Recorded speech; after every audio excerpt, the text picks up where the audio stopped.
ನಮಸ್ಕಾರ, welcome to Yoyo Kannada. ಕಳೆದ ಬಾರಿಯ ಲೋಕಸಭಾ ಚುನಾವಣೆಯ ವೇಳೆ ಮಂಡ್ಯ ಕ್ಷೇತ್ರ ಅಕ್ಷರಶಃ ರಣರಂಗವಾಗಿತ್ತು. ಈ ರಣರಂಗದ ಚಕ್ರವ್ಯೂಹ ಭೇದಿಸಲು ನಿಖಿಲ್ ಕುಮಾರಸ್ವಾಮಿ ವಿಫಲರಾಗಿದ್ರು. ಇದೀಗ ಮತ್ತೆ ನಿಖಿಲ್ ಮಂಡ್ಯ ರಣರಂಗಕ್ಕೆ ಪ್ರವೇಶ ಮಾಡಲು ವೇದಿಕೆ ಸಜ್ಜಾಗುತ್ತಿದೆ. ಮಂಡ್ಯವನ್ನ ಹೇಗಾದ್ರೂ ಮಾಡಿ ಉಳಿಸಿಕೊಳ್ಳುವಂತೆ ಸುಮಲತಾ ಅಂಬರೀಶ್ ಬಿಗಿಪಟ್ಟು ಹಿಡಿದಿದ್ದಾರೆ. ಇದೀಗ ಮಂಡ್ಯದಲ್ಲಿ ಜೆಡಿಎಸ್ ಬಿಜೆಪಿ ಅಭ್ಯರ್ಥಿಯಾಗಿ ನಿಖಿಲ್ ಕುಮಾರಸ್ವಾಮಿ ಖಚಿತ ಅನ್ನೋ ಮಾಹಿತಿ ಮಾಧ್ಯಮಗಳಲ್ಲಿ ಬರ್ತಿದ್ದ ಹಾಗೆ ಎಚ್ಚೆತ್ತಿರುವ ಸುಮಲತಾ ಅಂಬರೀಶ್ ದೆಹಲಿಯಲ್ಲಿ ಬಿಜೆಪಿ ರಾಷ್ಟ್ರೀಯ ಕಾರ್ಯದರ್ಶಿ BL ಸಂತೋಷ್ ಅವರನ್ನ ಭೇಟಿ ಮಾಡಿ ಚರ್ಚೆ ನಡೆಸಿದ್ದಾರೆ. ಇನ್ನು ರಾಷ್ಟ್ರೀಯ ಅಧ್ಯಕ್ಷ JP ನಡ್ಡಾ ಅವರನ್ನ ಭೇಟಿ ಮಾಡಿ ಮಂಡ್ಯದಲ್ಲಿ ಟಿಕೆಟ್ ನೀಡದೆ ಹೋದರೆ ನಾನು ರಾಜಕೀಯ ನಿರ್ಧಾರ ತೆಗೆದುಕೊಳ್ಳುವುದು ಅನಿವಾರ್ಯ ಎನ್ನುವ ಸಂದೇಶವನ್ನ ನೀಡಿದ್ದಾರೆ ಎಂದು ಹೇಳಲಾಗುತ್ತಿದೆ. ಬಿಜೆಪಿಗೆ ಬೆಂಬಲ ಘೋಷಣೆ ಮಾಡಿ ದಿಢೀರಂತ ಕಾಂಗ್ರೆಸ್ನಿಂದ ಸ್ಪರ್ಧೆ ಮಾಡಿದರೆ ಮುಜುಗರ ಅನ್ನೋ ಕಾರಣಕ್ಕೆ ರಾಜಕೀಯ ದಾಳ ಉರುಳಿಸಿದ್ದಾರೆ. ಯುವ ಜೆಡಿಎಸ್ ರಾಜ್ಯ ಘಟಕದ ಅಧ್ಯಕ್ಷರಾದ ನಿಖಿಲ್ ಕುಮಾರಸ್ವಾಮಿ ಫೆಬ್ರವರಿ 19ರಿಂದ ಜಿಲ್ಲಾ ಪ್ರವಾಸ ಆರಂಭಿಸಲಿದ್ದು ಮುಂಬರುವ ಲೋಕಸಭಾ ಚುನಾವಣೆಯಲ್ಲಿ ಮತ್ತೆ ಅವರೇ ಅಭ್ಯರ್ಥಿಯಾಗುತ್ತಾರೆ ಎನ್ನುವ ಸುದ್ದಿಗಳು ಹರಿದಾಡುತ್ತಿವೆ. ಕಳೆದ ಲೋಕಸಭಾ ಚುನಾವಣೆಯಲ್ಲಿ ಅವರು ಪಕ್ಷೇತರ ಅಭ್ಯರ್ಥಿ ಸುಮಲತಾ ಅವರ ಎದುರು ಸೋತಿದ್ರು.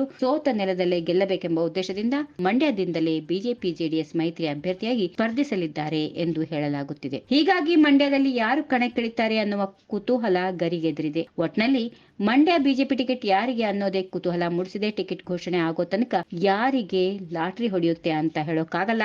ಅದಕ್ಕೆ ಇನ್ನೂ ಸ್ವಲ್ಪ ದಿನ ಕಾಯಲೇಬೇಕು. ಈ ವಿಡಿಯೋ ನಿಮಗೆ ಇಷ್ಟವಾದಲ್ಲಿ ಲೈಕ್ ಮಾಡಿ, ಶೇರ್ ಮಾಡಿ, ಸಬ್ಸ್ಕ್ರೈಬ್ ಮಾಡಿ.